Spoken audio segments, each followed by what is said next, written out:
Hi everyone, so today we'll be trying to recreate the very popular Flappy Bird, which have since been removed from the App Store, unfortunately. But for those of you who miss Flappy Bird, a very easy way to do it is to recreate it in Scratch. So click on the link in the description below for the remix version. In the remix version, you'll find two large Flappy Birds of different colors, one blue and one yellow, as well as the pipe. So once you are on this link, now we can start arranging our characters and start coding. So let's begin. So first, let's resize all our characters. Let's pick a color that you prefer, either blue or yellow. I'm going to pick yellow for this. And then let's resize our Flappy Bird to, let's say, size 20. So pick a size that is big enough but not too big. I guess 20 is a little bit too big here, so let's do 10. So let's drag our bird to the left hand side of the screen and let's proceed to leave our pipe alone, right? So the pipe will be adjusted automatically with code, so not to worry about that. So the first thing we will try to do today is to make our Flappy Bird jump. So let's start by going to events and click when green flag is clicked. So after we select this, what this means is that every single time when I click this green flag here, the bird must do something, right? So the first thing, like every other game, we need a score. So let's make a variable under the variables tab. Let's just type in a simple score, and now we have an additional variable called score. So let's set the score to 0 to initialize the score, and let's make the score always 0 whenever we start the game. So the next thing that we want is another variable, and let's call this gravity. So Flappy Bird works by having gravity pull the bird to the ground, right? And when you jump, you kind of go against gravity and make the bird go higher. So that's what we are trying to achieve here. So let's set gravity to 0. So same thing, we start from scratch. Let's take motion, the dark blue color, and let's select this, go to X and Y. So what this will do is that you will put your Flappy Bird in a position that you like. So for today, I'm going to put it as -200 and 160. So to check which position you are at, after you set it, you can just click on the green flag and your bird will move. So it's somewhere at the top left hand corner. So what you want to do next is you want to forever make the bird jump, right? Whenever you click it, the bird should start falling, with the exception of you pressing the space bar. So let's make the bird fall first. So let's go to control, let's select forever, drag it in, and let's change Y. So like our graphs, we need to change Y by a certain value. So here, let's change it by gravity. So you can find gravity under variables. And then what we need to do is we need to change the value of this gravity. So if not, your Y will always be changed by 0, which means your bird wouldn't move at all. So let's select change gravity by 1, and because it's falling down, let's put it as -1. So right after that, when you click the green flag, you should see your bird falling and you will see your gravity increasing. So now that we have made sure our gravity decreases every single time we click the green flag, let's remove gravity from here. Right, so in order to do that, let's just press the checkbox here and it should remove gravity from the screen. So now, whenever we press the spacebar, we are going to have to increase the gravity, right? Because we have to make the bird jump. So let's go to control. Let's look for if, then. So if key space press. So let's go to sensing, the light blue space button, and let's put in key space press. What this means is every single time when you press the space bar, after pressing the green flag, something should happen. So what should happen? Let's go to variables and let's set gravity to 10. So what this will do is it will make it jump. So let's test our jump now. So press your space bar. If you think that the jump is too much, you can always change gravity to, let's say, 5 and test it out again. So this will give you smaller jumps. For today, let's use 10. Not too big and not too small. So after we do this, what we will do is we will set an additional code in order to make sure that it stops whenever, the key space is not pressed. So let's drag out when green flag clicked. Let's copy and paste this forever. Right, so what we have to remove is, let's keep if key space pressed. Let's just remove change y by gravity and change gravity by -1. So this is a shortcut. You can always duplicate your code like that. So after we do this, we just need one more additional variable, which is wait until, we stop pressing our key space. So we can find wait until in control. So let's look for wait until with the diamond shape. Let's put it under set gravity to 10. I'm going to stop the code first.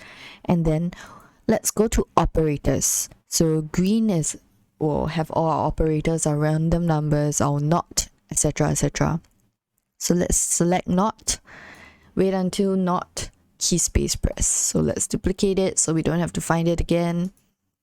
And then now whenever we stop pressing our bird, you can see that, it starts to fall again, right? So this is what we want, and we have successfully made our bird jump. So let's move on to editing the pipe. So for pipe, we are going to use something pretty powerful. We're going to create clones. So let's go to when green flag click. So how do we create clones? Let's use this special thing called in control. It's called clones. Okay, so in control, you will see this thing. When I start as a clone, create clone of myself, delete this clone. Let's just drag out create clone of myself first. Let's piece it all together. So when green flag is clicked, we do not want to see the clone, right? So let me zoom in this for you. So let's go to looks and let's hide it first. Let's hide the original pipe first. And then let's go to control and let's do forever. So forever, we have to keep creating different clones of ourselves. So let's add in a wait 2 seconds so that, the clones will be created at reasonable speeds. It will not be created too quickly and there will not be too many clones. So let's create some levels for this game. So what we are going to do is we are going to create the clone. We are going to make the clone based on speed, right? Like clones move based on speed. So let's go to variables and let's make a variable called speed. So this is how fast and how slow our different pipes and our different clones will start to move. So how we do it, let's go to events again when green flag clicked. Let's set our speed to 0. Let's go to variables. Let's change this to speed to 0 and let's go to control to drag out forever. What we want to do is every 7 seconds, right? We want to increase the speed. So how we can do that is to just wait about 7 seconds. And then we can change speed by a certain number. So let's go to variables again. Let's change speed by a certain number, right? So because you're moving from the right to the left, your speed has to be a negative number. So let's put it as -5 first. And every 7 seconds, we will make it move faster by 1x. Alright, so now we have done up our levels and now we have created all the clones. So we can't test it yet because things will be hidden because we decided to hide it. So now let's show. Okay, let's go to control. Let's look for when I start as a clone. So when I start as a clone, I need to show. So let's show it. Under looks, we look for show, and if you start, you will start seeing all your clones. So let's make the clones move a little. Let's go to motion, and let's go to X, Y. So X, let's make it start from, the furthest right, and our Y, let's have random heights. So in order to have random heights, let's go to operators, look for pick random 1 to 10, paste it in, and let's change 10 to 100 just to give it a little bit of a variable. And let's change 1 to -100.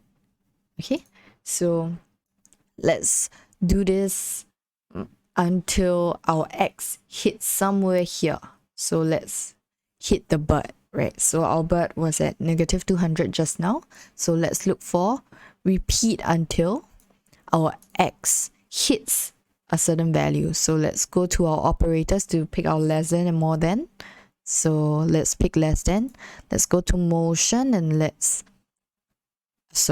go to motion and let's look for our X position less than negative 200. Every time your pipe passes your bird, it gets faster and you start changing the score. Okay, so let's change our speed, right? So our speed should keep increasing. So let's change X by, and let's go to variables again, dark orange variables, and let's put in our speed.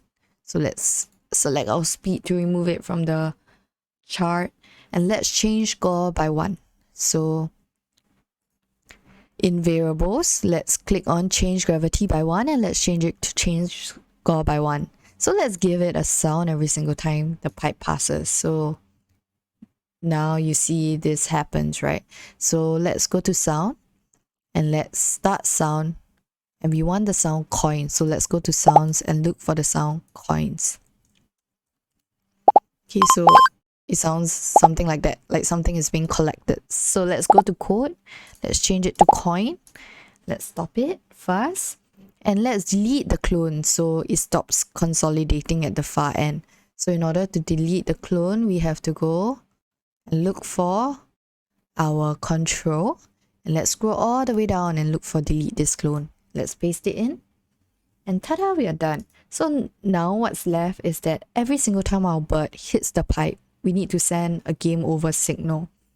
So let's go to pane and let's create a very simple text that says game over. So what this means is every single time when the game ends, we're going to tell the player that, hey, you know what, the game has ended. So we can make it big. That's too big. Wow. Okay, so let's move this to somewhere in the center. So this dot is an indicator. So what we have to do, let's go back to code, is let's click on the bird. We have to make sure we are in the bird code, and let's click when green flag click, and let's check that if it ever touches the pipe, then we need to broadcast game over. So if something, then something. So if I touch the pipe, right? So to sense that, let's look for touching mouse pointer and let's change mouse pointer to pipe. Then what I'll do is to broadcast a message. So go to events, broadcast message, and let's change this message to game over. So once I have this, now I need to configure my last one, which is to make sure that when green flag is clicked, the game over is not seen. So let's hide it. And then whenever I receive the broadcast game over, what I will do is I will show it. Alright, and I will stop every single code. So I'll stop the bird from flying and I'll stop everything from moving. So let's go to control and let's look for this thing called stop all. So once I have this, my game should work perfectly fine. So if you see, as you play the game, every 7 seconds, you know, it will get faster and faster. So to spice up your game, you can add in the backdrop. So for those of you who want to spare a couple of minutes more, we can add in a simple backdrop, whatever backdrop you like.